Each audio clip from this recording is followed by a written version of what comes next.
second. So I am Corey Fahrenkopf. Welcome to Sturgis Library's program, The Curious and Fascinating Tales, or Curious and Fascinating Stories of Barnstable, presented by Nancy Shoemaker of the Barnstable Historical Society. Hi, everybody. I wish I could see you all, but the screen's not big enough to see a lot of people I know, though. Yeah, we're going to talk about the town of Barnstable's colorful history. And I think we will entertain you with some pretty interesting stories. So we're going to start back in the 1700s, and we're going to go right to Abigail, and then quote, Nabby Freeman.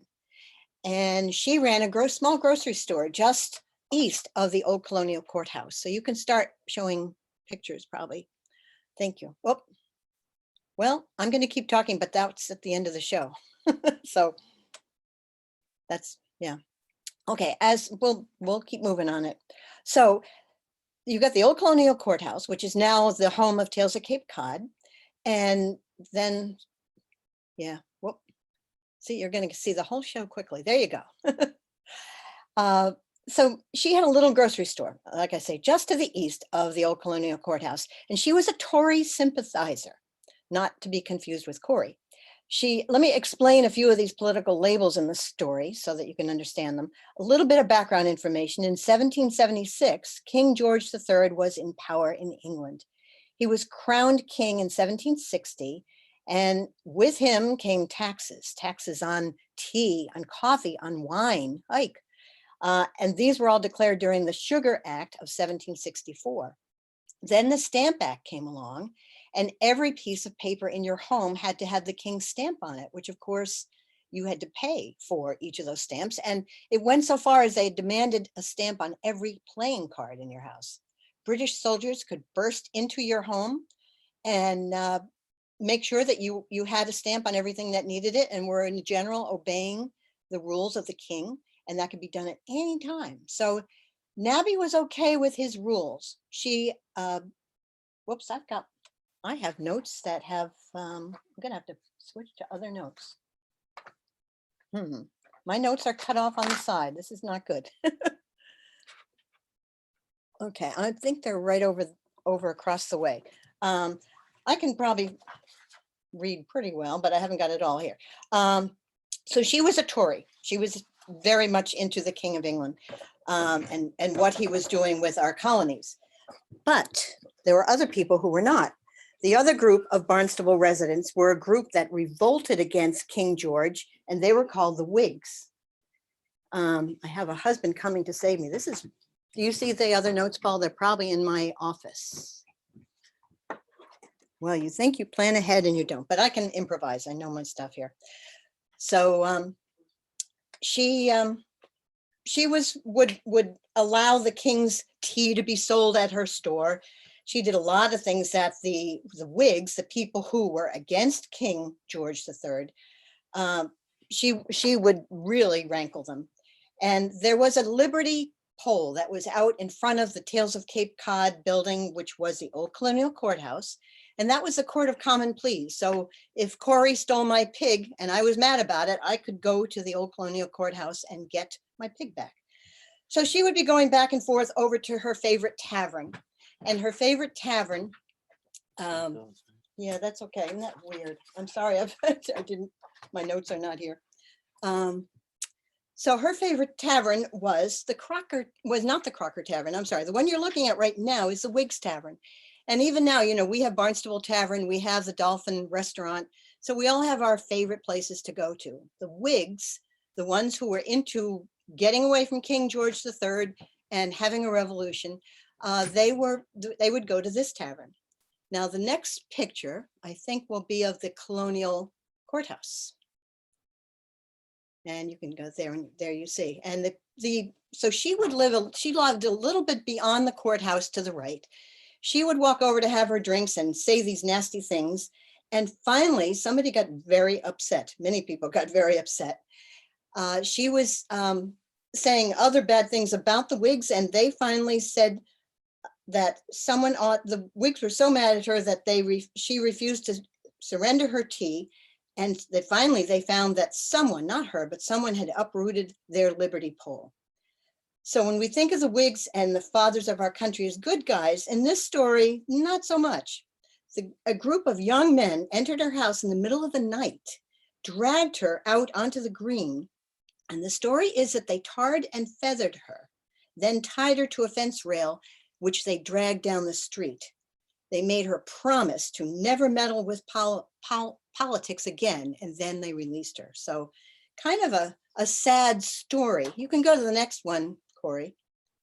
And this one shows, I love this picture. It shows the old colonial courthouse on the left. It shows the very beginning of the Episcopal Church, which was where the Loring or the loyalists of King George III went to have their drinks. It was on that site.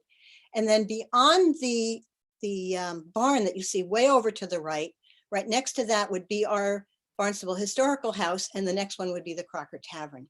So this all happened in that area. Now, interesting that the town of Barnstable was the only town on Cape Cod to vote against independence. And there are a few reasons for that. One of the major ones is that it was a shire town, and an awful lot of the people who lived in Barnstable Village also worked in Barnstable Village and were being paid by the king, were part of the government. But also, we always have to wonder, was the treatment of Abigail Freeman, possibly one of the factors? So that's the end of that tale. And now we're going to go on to James Otis. And James Otis is known for his fiery speech in the State House in February of 1761. I think most people who tuned in tonight probably know all these stories about how he worked fighting for independence. This one day in February of 61, John Adams was in attendance, and he said later, then and there, independence was born. I'm missing one of the words because it's off my page. There's so much to tell you about James Otis, and we could be here until sunrise tomorrow, which we won't do, to discuss the Otis family. But I do want to tell you a very beautiful and little known story about James, and this was at the end of his life. In 1771, he got into a fight with a Tory in a Boston tavern, and he had a traumatic head injury. He would never be quite the same, and eventually he was declared insane. He was taken in by other members of his family and friends, but eventually he became a ward of the state. He lived for a while with a man named Daniel Souter on the peninsula of Hull, the town of Hull. It was called Nantasket at the time. At this point, he wasn't easy to deal with because this head injury had really changed his manner and behavior. But there was a young child who lived nearby. Her name was Susanna Haswell. She was born in England. Her mother died soon after her birth. Her father moved to Boston, where he was a customs inspector. And James, living nearby, took to her, and I don't mean this in any lascivious way. She reminded him of his sister, Mercy Otis Warren. He had been an ally of Mercy's and made sure, stood up against her father, that he thought she should get a classical education, which eventually happened, and she became the first young woman on Cape Cod who likely did get such an education. This young girl, the neighbor, Susanna, in Hull, had the same kind of interest and passion in learning and writing. She became actually a very well-known writer, poet, educator. She was also an actress and a novelist. She wrote against slavery, and she was the first woman geographer, and contrary to Mercy's views, was a supporter of women's rights. Mercy had some other little ways about her, which we might get into at another time, but such a beautiful story that he reached out towards the end of his life to this young girl who reminded him of his sister and really helped her get on her way in her education. Check her out sometime. Her name was Susanna Haswell, and then there's a last name, which I don't have right here, Rowson, Rowson. Now you can also, if you don't want to check her out online, there's a book coming out by a gentleman named Jeffrey Hacker, Hacker, and he's publishing a book about the relationship between James and Mercy, the brother and sister relationship. And there's a chapter devoted to this lovely relationship between him and this young girl too. One little footnote, and that is that James Otis died suddenly in 1783. He died by a bolt of lightning. He was standing in the kitchen door of a house in Andover, a friend's house, and he had written and was struck by lightning. I didn't need to get that in. Years earlier, he had written to his sister, "My dear sister, I hope with righteous providence that shall take me out of time into eternity, that it will be a flash of lightning that will take me." So interesting that he forecasted his own death of lightning, by lightning. So we're going to move on to the next picture. Now this is a little different tone here.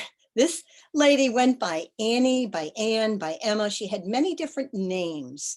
And this is not her, I have to say. This is a picture of someone who might have had some of her attributes. This woman was a Civil War spy. Another accurate term for her vocation might be Lady of the Evening. When she left her home in Cambridge, Massachusetts, she had good intentions. She wanted to go to Washington, D.C. and volunteer for the Union Army, helping them in some way with nursing or just helping in general the cause of the Union Army. But they turned her down. She was too young and not experienced.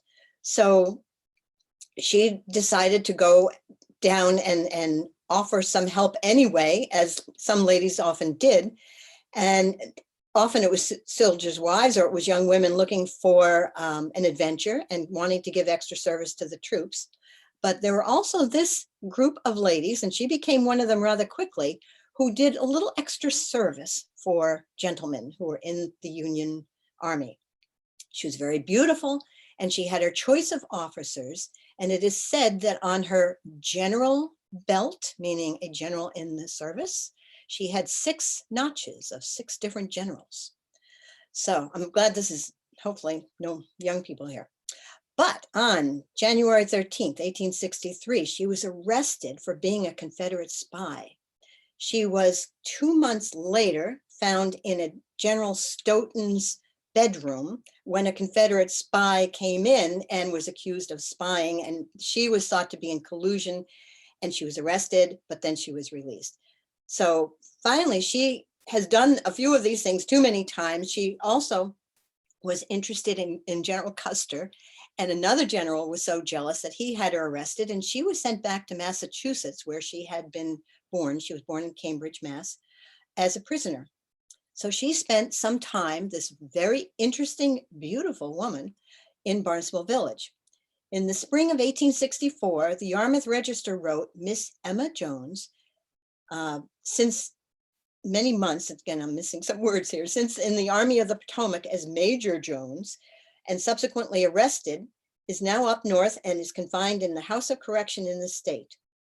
It goes on to say that it is a justice to state that she denies the character attributed to her, and it also does state how she is quite pleasant to look at. She denied any of these things. She was here at Barnstable for about 2 months, and then she reached out to a congressman and former mayor of New York City, Fernando Wood, who took an interest in her. He appealed to President Lincoln and to the Secretary of War to release her. So they released her in July of 1864. And guess what? After that, actually a couple of years later, in 1866, there was no public record of her. So we really don't know what happened to Annie Emma Jones after that. A little footnote, and you can go to the next picture. There's our beautiful old jail. This is considered to be the oldest wooden jail in America. Standing at the door is Louis Vullimer. I took this picture last summer. He donated, this is Marion Vullimer's son, he donated those signs that you see on the jail, which really are beautiful. It's very, very nice of him to do that. She was not in the jail when the jail was in behind a house on the southwest corner of Old Jail Lane. And she would be in the jailer's home because, of course, they didn't want her mixing with the other prisoners who were men. So she was put into the jailer's home, and that home eventually was cut in half, and part of it went to the other side of Jail Lane. And I've been in the room that they think she stayed in. So we can go on to the next picture. And this is about the Swift family. So you've driven by Bone Hill Road and probably always wondered, strange name for Bone Hill Road. It has nice Audubon Society down at the end. Well, this is about Annie and Gustavus Franklin Swift. He was born in Sagamore, which was called West Sandwich at that time, on the family farm. And at age 14, he quit school and he went to work in his brother Noble's butcher shop. 2 years later, he opened his own beef and cattle business with the help of $400 from one of his uncles, and he purchased livestock, which he had to pick up in Boston and drive them, as in move them along by foot, to Eastham. It was a 10-day journey. So he thought enough of that. He married a young woman from Eastham, Anna Maria Higgins, in 1861. And in 1862, they opened a small slaughterhouse in Comaquid, east of Barnstable Village. She had 3 of her children there, and now you know the reason the road is named Bone Hill, because there were plenty of bones with the butchery business going on. This picture is taken before the house burned down. Her daughter, Helen Swift, wrote in 1937, "Very few people realize how greatly my mother, Annie, contributed to her husband's success." You can go to the next picture. And the company moved to Chicago, of course, and that became the Swift Company, making hot dogs and bologna and all those things that we still eat to this day. And Gustavus Swift served as president. Now, after the house burned down, there was not much left, but this is, and it's a little charred, but this is in the Barnstable Historical Society's collection. It's part of their weather vane, pointing the way that the weather was coming from, then the wind. So we will now point the way to go to the next person, Anna Howard Shaw. She was a medical director, one of the first ordained female Methodist ministers in the United States, and she was very much a part of the women's suffrage movement. She was born in England, but raised in a log cabin in Michigan for much of her childhood and became a school teacher. She came to Cape Cod in 1876 as a substitute minister and spent 7 years preaching in Dennis. Then she bought land on Weano Beach in Osterville in 1892 and built a cottage. And she shocked the you-know-what out of the neighborhood, because her visiting friends, and she had a lot of women friends coming down to discuss the mission of women having the right to vote. In fact, her life partner was Lucy Anthony, who was a niece of Susan B. Anthony. So she shocked her neighborhood by doing something, and you'll click to the next picture. Her friends would come and visit her in outfits like this one, but they would eventually say, "We've had enough of that. We don't want to be wearing bathing suits." And this is a bathing suit of a woman. So they would wear men's bathing suits, which were still pretty covering, but it absolutely shocked all of Osterville. She was the head of the Women's Committee of the U.S. Council of National Defense. National Defense. She became the first woman to earn the Distinguished Service Medal. And she passed away when she was traveling with Harvard presidents A. Lawrence Lowell and a former president, when I don't have the name written on here at the moment. They were traveling around the country, and she passed away during that trip. They were trying to get the 19th Amendment ratified. So next picture, we're going to change the subject a little bit, and we're going to go to Mad Jack Percival. An awful lot of us know of Mad Jack Percival and the fact that he came from West Barnstable. He was the only captain of the Old Ironsides, or the USS Constitution, to circumnavigate the world. He traveled 52,279 nautical miles in 495 days, of course, with his crew too. He was a very colorful character. Author James Ellis of West Barnstable wrote a biography, and I'll show you the cover when we get done with all of this. It's a biography of Mad Jack Percival that's so well researched and written. He writes of, and this is a picture of that, Percival's run-in with the missionaries in Hawaii, because the young local ladies like to go out to the visiting ships in the evening and socialize with the men. Now, in the meantime, the island had been taken over by an American missionaries, but one in particular. And he and Percival really went at each other as to whether they're young men on the Constitution. This is not the Constitution, it's different vessel. And I have the name, but again, it's not on my sheet. What happened is the type is missing, is running off my sheet. So I'm working on a little bit of my type.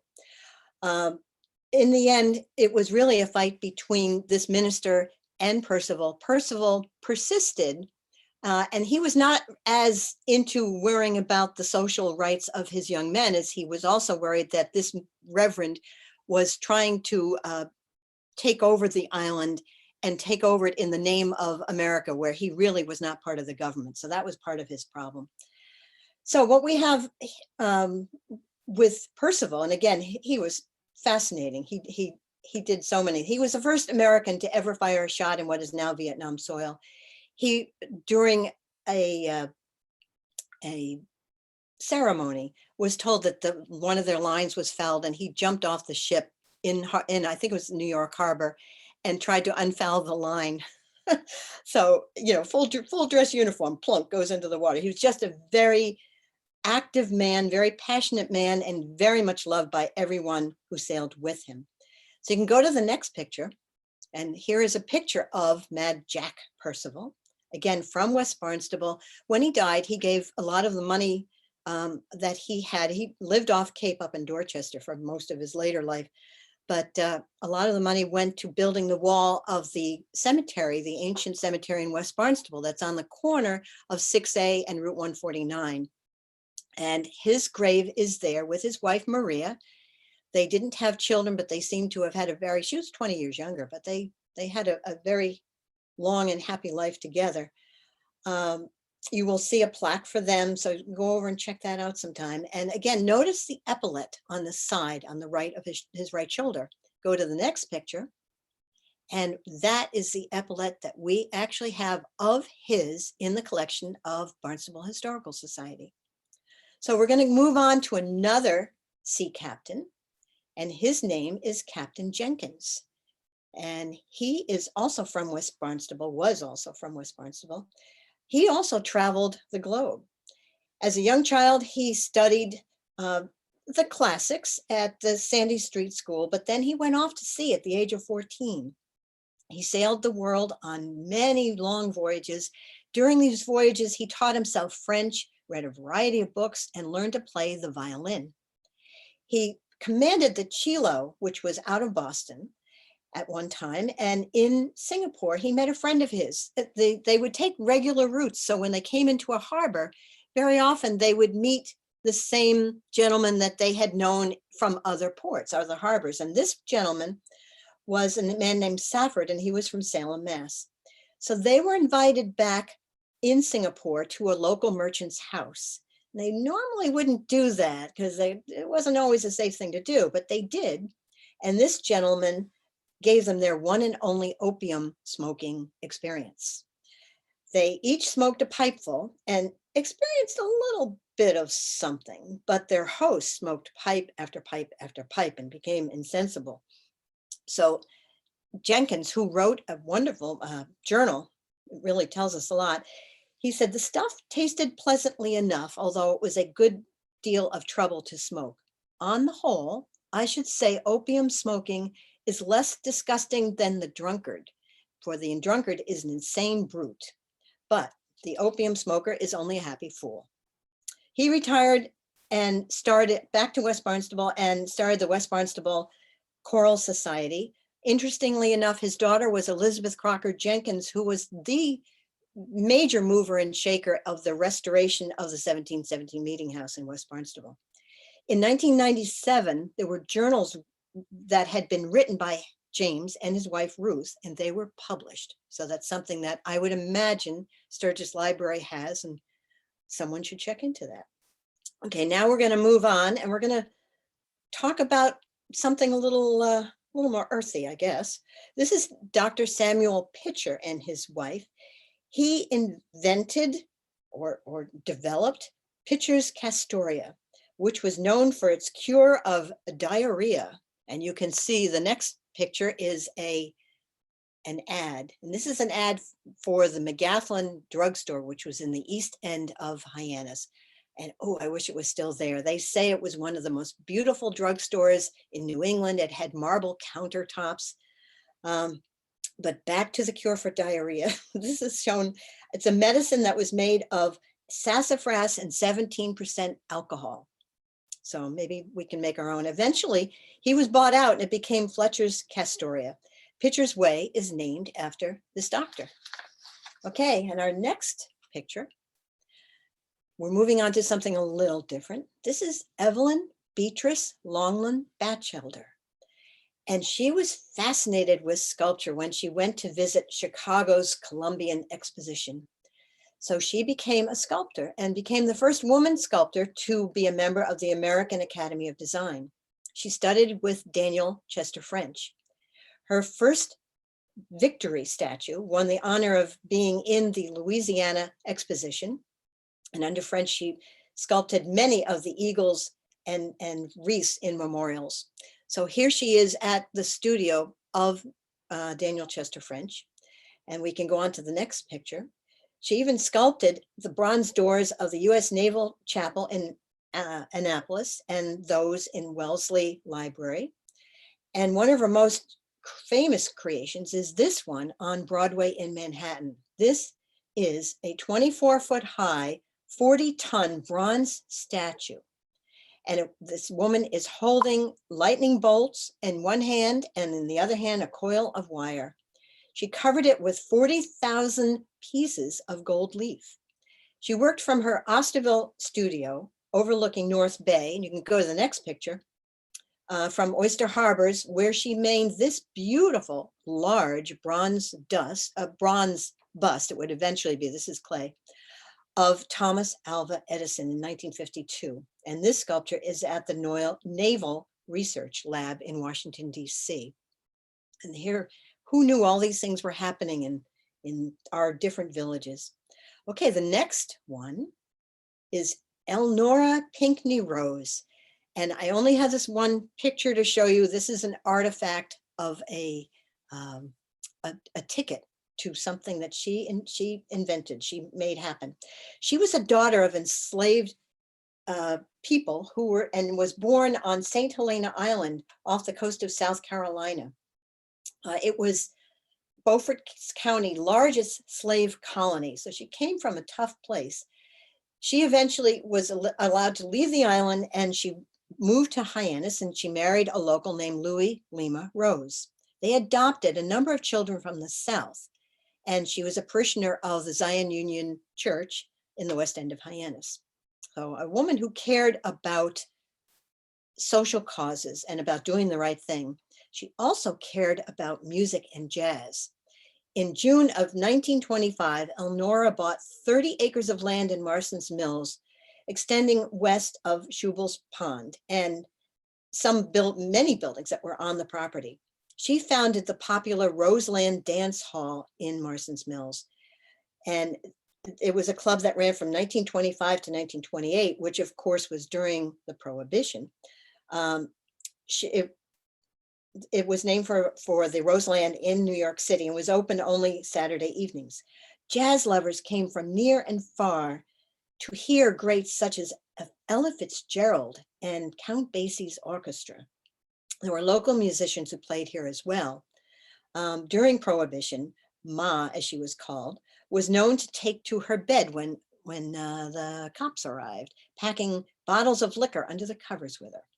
The building, sadly, was demolished, and this site of early jazz music has nothing left.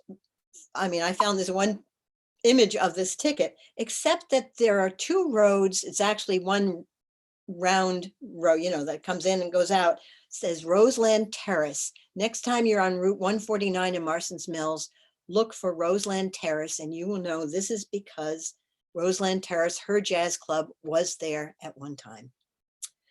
Okay, we'll move on to the next. And this lovely lady is Renee Longy McWell.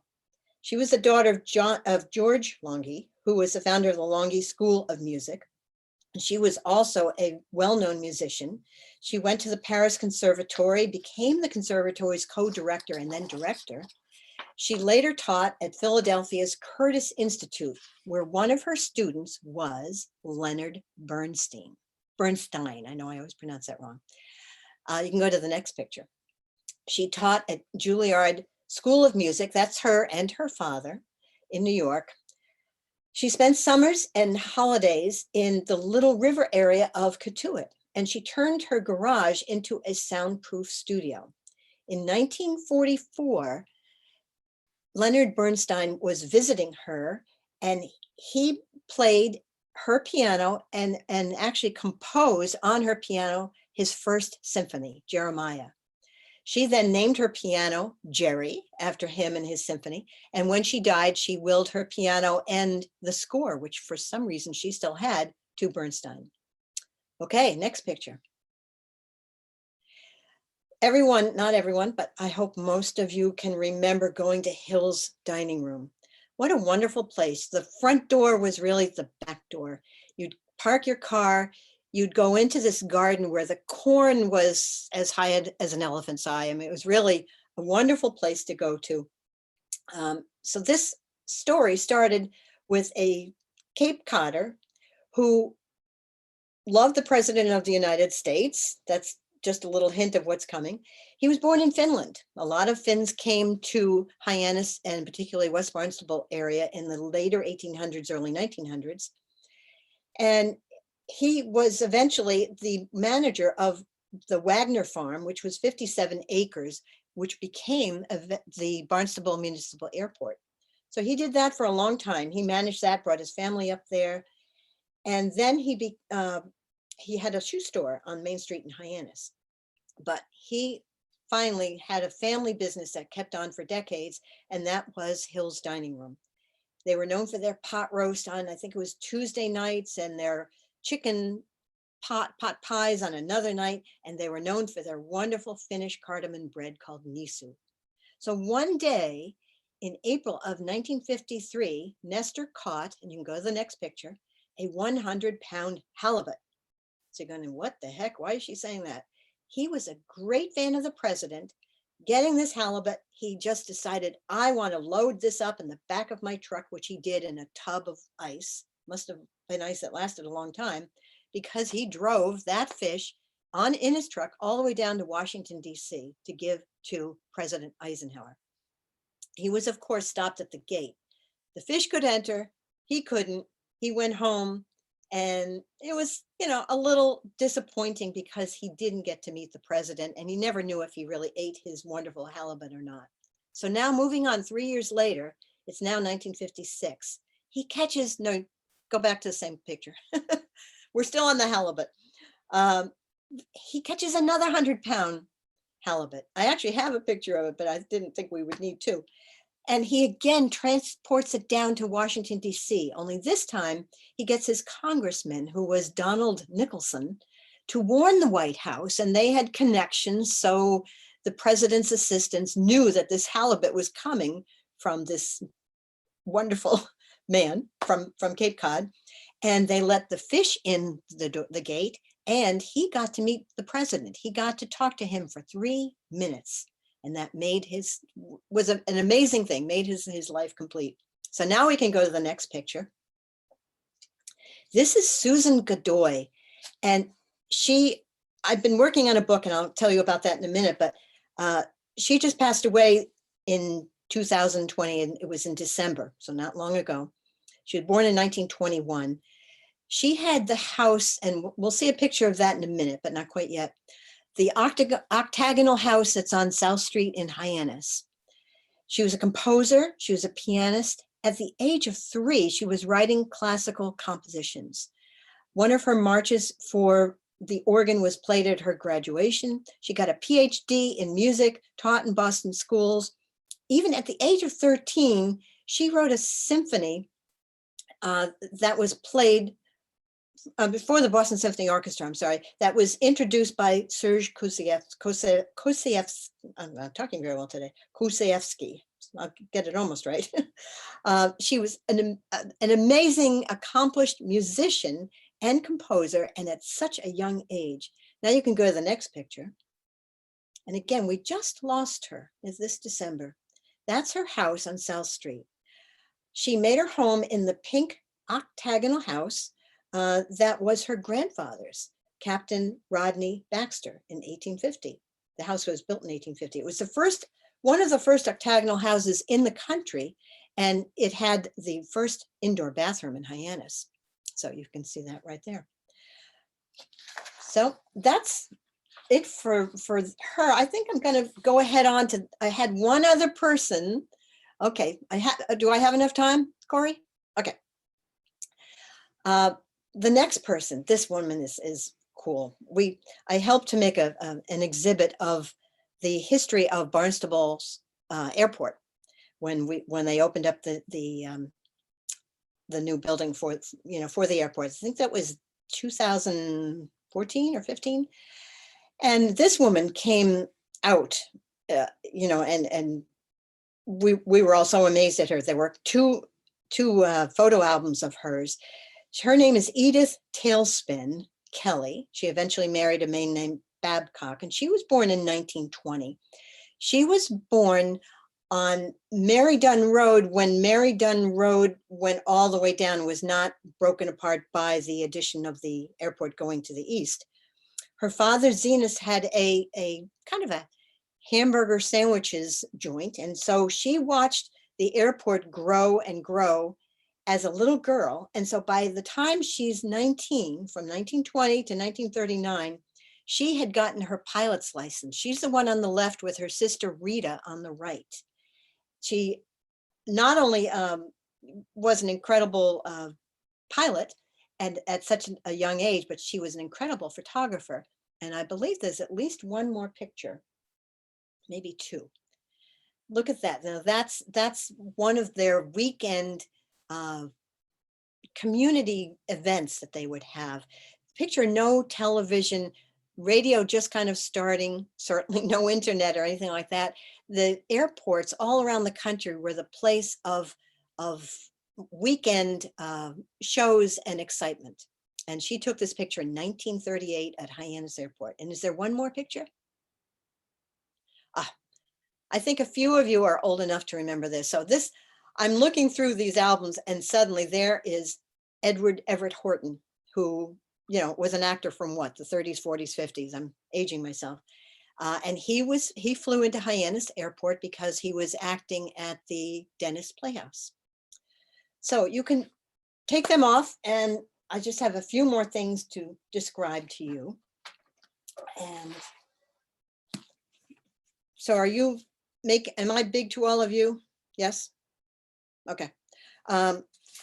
The first thing is, if you're interested in some of these books that I talked about, James Ellis, now this is the author from West Barnstable, not the blacksmith from Barnstable Village, is the one who wrote the book about Mad Jack Percival. And he also, let me get it so you can see the whole thing. He also wrote this book of luminaries of West Barnstable. So it was Mad Jack. It's also about Lemuel Shaw, who ended up being the father-in-law of Herman Melville, who had some connections with West Barnstable, and then the two Otis children, Mercy and James. So a great book to read, and I'm sure that the library carries that. Another book that I highly recommend is about the Mercy herself. And then there's that new book that's coming out by this guy named Jeff Hacker. And that's going to be printed by, I'm sure it's been printed by now, by the University of Massachusetts Publishing House. And it's going to be coming out in June. He's planning on coming up here and doing a tour, so to speak, of introducing the book, because where else but in her hometown, should he have the book be introduced. Now, the Otis family, if people don't realize this, is their homestead was right across the street from the West Barnstable post office. And there is a plaque on a boulder that you can see there if you look. Also, I just want to mention that they're looking for nominations of people to be part of the Mercy Otis Warren presentation, not to be part of, but they're looking for nominations of a woman who they feel has given to society. I won't explain it all, but there's a website for this, and you can certainly see that. And then I have just one other little shameless thing. I have one more thing after this, but and that is a little self-promotion. Jim Gould, who's a Catuit's historian, just wonderful man. He did a blog on women of Barnstable. He did it about 5 years ago, and maybe 2.5 years ago now. I said, let's make a book together. And so this book is coming out in about a month, and it's Women of Barnstable. So if you like some of the juicy stories you heard tonight, there's a lot, there's over 200 women in here who did some pretty fascinating things. So that's about it. I thought if you ever want to do another one, I'd tell you some other ideas for stories. There's the dog graves on Old Mill Way in Osterville. I'd love to do something on Harrison Carr. Do you all know of him? He was a printer in Barnstable Village. Could do something on Van Cliburn's visit to Barnstable, which people probably don't know about. Dr. Fawcett and his wife's Emily's gravestone. She practiced the eclectic system in 4 states. It says on her medals, they had metal gravestones, like I say, for 40 years and lost that less than that number of people, patients. And on her stone, it says, she was everything a woman should be. Think of all those things, and she was that. Again, I'm just paraphrasing. We could also talk about the ghosts of Barnstable Village, West Barnstable's brick factory, which was a large consumer making millions of bricks a year. Also the West Barnstable Road that is no longer, the ghostly Nye or Hinkley Lane, the largest salt works on Cape Cod, which were owned by Lauren Crocker, the 2 baby grand pianos that are buried under the road of Mill Way. And then there's always Nathaniel Holmes, who was Cape Cod's gravestone carver extraordinaire. He made about 1,400 stones on Cape Cod, and about 350 of them are in the town of Barnstable. So I just hope I got you excited about history. Come and visit the Barnstable Historical Society, which is right across the street from Sturgis. And thank you for listening. So on that note, thank you so much, Nancy. Everyone's muted, so we got to do this big silent applause. So just imagine like a giant stadium full of noise and just happiness and woo and all that good stuff. They were just silent because they were listening so hard. That's true. That I wish you could see my notes. The end of this page, it's just not there. So just hold it up a little bit. Stumbling a little bit. Forgive me. That's all right. They get the idea. All good. But so at that, Nancy, if you want to just hang out for a few minutes. Everyone else can log out. Hopefully in the future, we'll do some more programs with Nancy. And if you want to, the other thing I got to tell you is if you have any future questions about history, research, etc., you can either reach out to me at Sturgis Library. You can go to our website, sturgislibrary.org, and check it out, or you can send me emails at sturgisreference@comcast.net. You can find all that information online, or you can go to the Barnstable Historical Society website and find all of their contact information. That's how you can talk to Nancy directly. So if you need to find her, you know where to find her. But everyone else have a wonderful evening, and we'll see you later. So feel free to log out. Nancy and I are going to hang out for 2 seconds, and then see you guys later.